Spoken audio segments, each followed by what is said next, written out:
Baik, terima kasih atas waktu yang telah diberikan kepada saya. Perkenalkan, nama saya Hendrikus Julung MPD. Saya merupakan salah satu dosen program studi pendidikan biologi di STKIP Persada Khatulistiwa Sintang. Dan pada kesempatan hari ini, saya akan menyampaikan bagaimana merancang atau mendesain metode penelitian dan pengembangan, atau lebih kita kenal dengan research and development. Tetapi sebelum lebih lanjut, kita harus tahu dulu apa sih pengertian daripada penelitian pengembangan itu sendiri. Nah, ada beberapa pengertian yang akan saya sampaikan. Yang pertama adalah menurut Board and Goal. Nah, Board and Goal mengatakan bahwa penelitian pengembangan itu sendiri merupakan suatu proses yang dipakai untuk mengembangkan dan juga untuk memvalidasi suatu produk dari pendidikan itu sendiri. Nah, yang kedua, menurut Searle dan Ritchie.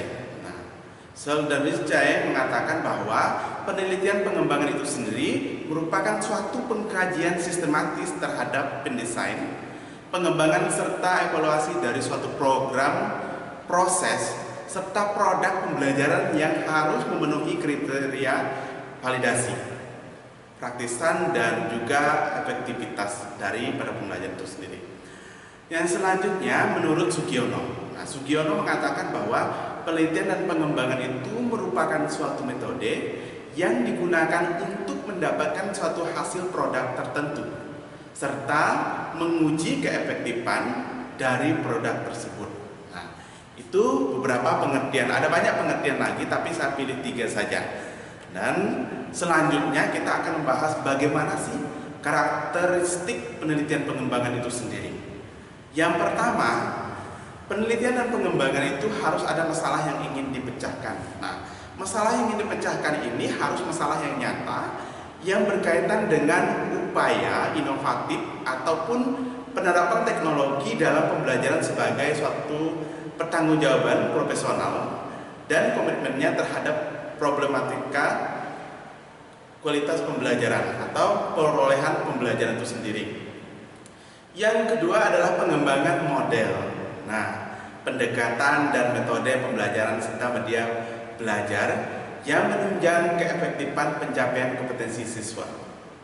Lalu karakteristik selanjutnya yaitu proses pengembangan produk. Nah, harus ada produk yang dikembangkan.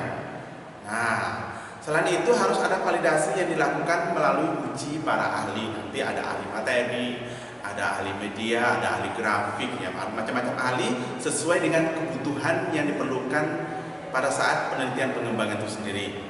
Dan harus ada uji coba lapangan secara terbatas, perlu dilakukan sehingga produk yang dihasilkan juga bermanfaat untuk meningkatkan kualitas pembelajaran. Kemudian proses pengembangan, validasi, dan uji coba lapangan tersebut seyogyanya dideskripsikan secara jelas sehingga dapat dipertanggungjawabkan secara akademik. Lalu karakteristik selanjutnya berkaitan dengan proses pengembangan model. Pendekatan, modul, metode, dan media pembelajaran perlu didokumentasikan secara rapi dan dilaporkan secara sistematis sesuai dengan kaidah penelitian yang mencerminkan originalitas. Nah, ya. Adapun tujuan dari penelitian pengembangan itu sendiri, yang pertama itu untuk menjembatani kesenjangan antara suatu yang terjadi dalam penelitian pendidikan dengan praktek pendidikan itu sendiri. Lalu yang kedua, untuk menghasilkan produk penelitian yang dapat digunakan untuk mengembangkan mutu pendidikan dan pembelajaran secara efektif. Nah, kemudian selanjutnya ada beberapa tahapan yang dapat dilakukan dalam kegiatan tinjauan pustaka dalam penelitian pengembangan. Nah, salah satu langkah yang harus dilakukan sebelum melakukan penelitian pengembangan itu kita harus melakukan tinjauan pustaka. Nah, beberapa tahap yang dapat dilakukan antara lain, yang pertama adalah melakukan analisis masalah. Tadi kita berangkat dari masalah, ya. Kemudian yang kedua adalah menemukan dan membaca alternatif literasi yang lain, terutama yang berhubungan dengan penelitian yang akan kita lakukan, ya. Kemudian yang selanjutnya, memilih indeks sebagai bahan referensi ataupun database. Nah, yang keempat, mentransformasi pernyataan dalam masalah penelitian menjadi bahasa pencarian. Nah, di situ. Kemudian mencari masalah penelitian secara manual atau dengan bantuan komputer. Jadi kita secara manual dan bantuan komputer bisa. Kemudian membaca literasi utama yang dianjurkan. Nah, yang kemudian membuat catatan dan pengorganisasiannya. Kemudian baru kita menuliskan hasil tinjauan pustaka kita. Nah, apa sih fungsi daripada studi literasi atau studi pustaka itu sendiri dalam penelitian pengembangan? Yang pertama, untuk memberikan definisi yang jelas tentang masalah yang akan kita teliti. Yang kedua, membuat batasan masalah agar lebih fokus pada masalah utama yang menjadi objek kajian penelitian itu sendiri. Nah, yang selanjutnya, yang ketiga, menghindari terjadinya peniruan atau plagiasi, baik yang disengaja maupun yang tidak disengaja, sehingga tidak perlu terjadi plagiasi. Kemudian, menghubungkan antara penemuan-penemuan baru dengan pengetahuan terdahulu yang kemudian dapat dijadikan sebagai saran bagi peneliti selanjutnya. Lalu selanjutnya, kajian pustaka juga mengarahkan peneliti untuk mengembangkan kerangka berpikir penelitian. Dan selanjutnya, mengembangkan hipotesis penelitian itu sendiri.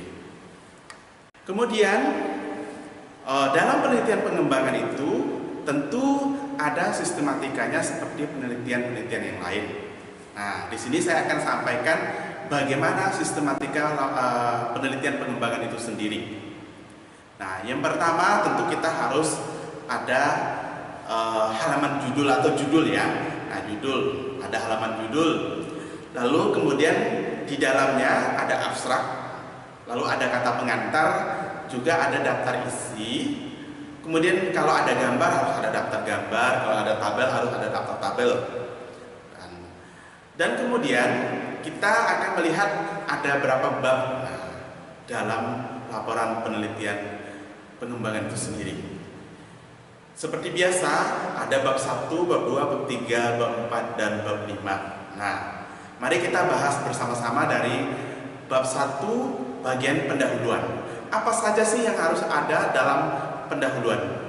Yang harus ada yang pertama adalah latar belakang. Kemudian rumusan masalah seperti biasa, lalu tujuan penelitian, manfaat penelitian. Di dalam latar belakang masalah itu tentu kita harus ada fakta. Nah, fakta itu bisa didapatkan melalui kegiatan observasi awal atau pra-observasi itu, dan juga bisa didapatkan melalui kajian pustaka. Nah, yang harus ada dalam latar belakang umumnya ada 3 bagian. Yang pertama ada masalah. Nah, ada masalah. Nah, atau fakta. Kemudian ada harapan. Kemudian 3, harus ada solusi terhadap masalah tersebut. Ya. Kemudian kita lanjut ke bab 2. Bab 2 itu, yang harus ada dalam bab 2 itu adalah landasan teori, kerangka berpikir, dan pengajuan hipotesis. Nah, di mana bagian-bagiannya ada deskripsi teori terhadap judul dari penelitian yang akan kita bahas tadi. Kemudian adalah kerangka berpikir. Kemudian kita lanjutkan dengan pembuatan hipotesis berkaitan dengan produk yang akan dihasilkan. Nah, kemudian kita lanjut kepada bab 3. Di bab 3-nya apa yang harus ada dalam bab 3-nya? Nah, dalam penelitian pengembangan itu sendiri, penelitian itu ada 2 tahap, ya, ada 2 tahap. Kita lihat di prosedur penelitian. Yang harus ada di dalam prosedur penelitian itu langkah-langkah penelitian, itu yang pertama. Yang kedua adalah metode penelitian tahap 1, baru metode penelitian tahap 2. Kemudian kita bahas satu-satu langkah-langkah penelitian. Nah, langkah-langkah penelitian ini menggambarkan seperti apa sih nantinya yang harus kita lakukan untuk melakukan penelitian, baik penelitian tahap 1 maupun penelitian tahap 2.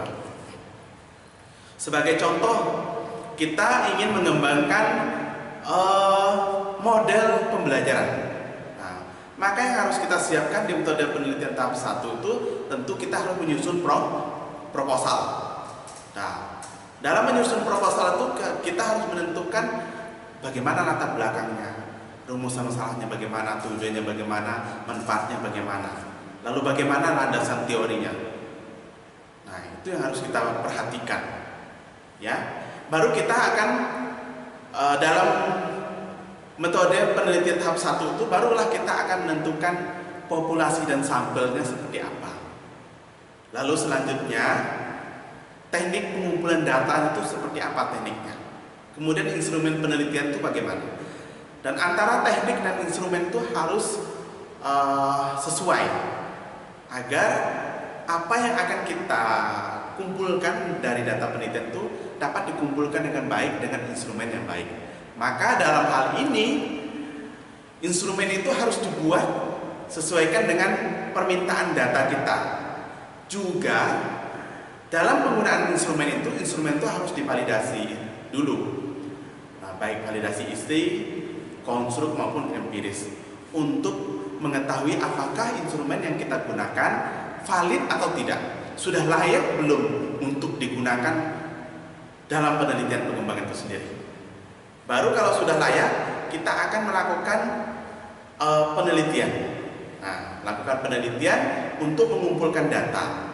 Nah, dalam penelitian tahap 1 ini yang harus dilakukan ada 2 tadi. Yang pertama adalah mengkaji kajian pustaka. Yang kedua adalah melakukan penelitian ke lapangan. Nah, itu yang harus dilakukan. Dalam melakukan penelitian ke lapangan tentu kita harus siap berbagai teknik dan instrumennya, harus disiapkan dulu agar data-data yang kita kumpulkan dapat terkumpul dengan baik. Baru kalau sudah data terkumpul dengan baik, kita lakukan analisis data. Nah, analisis itu bisa dilakukan secara ada 2 cara yang harus bisa dilakukan. Ada analisis secara deskriptif dan kuantitatif dan kualitatif. Baik kualitatif, nah, kalau datanya berupa angka-angka, kita biasanya menggunakan kuantitatif. Lalu kalau datanya berupa deskripsi saja, kita bisa menggunakan pengolahan data secara deskriptif. Ada juga yang mengelola data dengan kualitatif deskriptif, ya, begitu ya. Kemudian selanjutnya setelah kita melakukan analisis data, kita juga harus melakukan rancangan desain produk dari hasil penelitian tadi yang sudah kita buat, yang sudah kita analisis dan didapatkan hasilnya. Maka kita akan buatkan suatu produk. Misalnya kita membuat produknya berupa penerapan model, bisa berupa modul, berupa buku, seperti itu. Maka kita harus melakukan perancangan desain produknya. Kemudian kita akan melanjutkan validasi desain kita itu sendiri. Nah, sampai di situ penelitian tahap 1. Kemudian setelah kita melakukan penelitian tahap 1, kita akan melanjutkan penelitian tahap kedua. Penelitian pengembangan namanya itu ya. Nah, penelitian tahap kedua sama. Ada sistematika yang harus dipatuhi juga atau dibuat. Yang pertama, model apa yang harus kita gunakan? Ada beberapa model yang dapat digunakan dalam penelitian pengembangan itu sendiri. Nah, yang pertama adalah model CAM. Nah, model CAM itu juga bisa. Nah, ada juga model Dick and Carry. Nah, rancangannya ada. Nah, kalau model CAM itu dalam setiap tahap itu selalu ada revisi-revisi untuk perbaikan. Nah, kalau model Dick and Carry juga ada beberapa langkah yang harus diperhatikan. Nah, ya. Lalu juga ada model 4D. Nah, 4D. Nah, yang lebih singkat ini adalah model 4D. Di mana model 4D ini ada 4 langkah saja. Ada define, design, ada develop, ada disseminate, ya. Ada pendefinisian, perancangan, pengembangan dan penyebaran data. Nah itu. Nah, kalau lebih singkatnya lebih baik kita menggunakan model 4D kalau mau lebih singkatnya. Tetapi ada satu model lagi dalam bidang penelitian pengembangan pendidikan, yaitu model board and goal. Nah, yang banyak digunakan dalam penelitian pengembangan ini adalah model board and goal. Nah, itu beberapa model pengembangan yang dapat kita gunakan atau yang dapat kita adopsi pada saat melakukan penelitian pengembangan di tahap kedua. Nah, yang pertama model rancangan eksperimen. Kita tentukan tadi dari model-model yang sudah saya sebutkan tadi, kita mau pilih yang mana sesuaikan dengan pengembangan produk yang kita inginkan. Ya. Kemudian yang kedua, dalam penelitian tahap kedua juga harus tentukan populasi dan sampel. Nah, populasi dan sampel itu nanti digunakan untuk pengujian daripada produk yang sudah kita buat di penelitian tahap 2. Kemudian ada teknik pengambilan data juga tetap dilakukan. Instrumen penelitian itu seperti apa, lalu teknik analisis data seperti apa. Itu juga harus kita tentukan. Kemudian kalau tahap penelitian tahap 1 dan tahap 2 sudah dilaksanakan semua, nah barulah kita melakukan pembahasan di bab 5, hasil penelitian dan pembahasan. Di bab 5 itu kita akan membahas tentang bagaimana desain awal produk kita. Udah di situ dulu dibahas. Baru kita akan membahas bagaimana hasil pengujian tahap 1-nya, bagaimana kira-kira. Nah, dari model rancangan eksperimen yang kita gunakan tadi. Kemudian revisi produk, setelah dilakukan pengujian tahap 1 harus ada revisi produknya. Kemudian dilanjutkan dengan hasil pengujian tahap kedua. Setelah revisi produk direvisi, tahu kelemahan kekurangannya, baru kita melakukan pembahasan hasil pengujian tahap kedua lagi. Baru kita lanjutkan revisi produk lagi setelah pengujian tahap kedua. Nah, biasanya ada beberapa penelitian sampai tahap kedua ini. Tetapi kalau memang diperlukan, bisa dilanjutkan dengan pengujian tahap ketiga, itu pun bila perlu. Baru kita lakukan penyempurnaan produk. Nah, penyempurnaan produk itu harus disertakan gambar dan penjelasannya. Begitu juga dengan revisi produk tahap pertama dan kedua tadi. Kemudian baru kita terakhir di bab 5 ini akan membahas tentang pembahasan produk itu sendiri. Bagaimana kelemahannya, bagaimana kekurangannya, apa yang harus dilakukan, apakah perlu dilakukan pengujian tahap lanjutan lagi atau tidak. Nah, siapa yang harus memperhatikannya atau harus melihat semuanya itu, yaitu pihak-pihak terkait, yaitu peneliti dan pihak-pihak terkait yang menggunakan produk tersebut. Kemudian kita lanjutkan ke bab 5. Bab 5 itu terdiri atas kesimpulan dan saran, serta saran penggunaan dari produk yang kita gunakan tadi. Tentu masih ada kekurangan, ada kelemahan, dan kita selalu meminta saran untuk penyempurnaan produk itu sendiri. Kemudian di bawahnya tentu ada daftar pustaka, ada lampiran instrumen dan lampiran data. Kemudian ada lampiran produk yang dihasilkan, dan juga harus ada disertakan dengan penjelasan. Mungkin tahap pertama di video kali ini saya sampaikan di sini. Nantinya bagaimana model perancangan eksperimen untuk menguji produk yang telah dirancang akan saya lanjutkan di video yang kedua. Sekian dan terima kasih.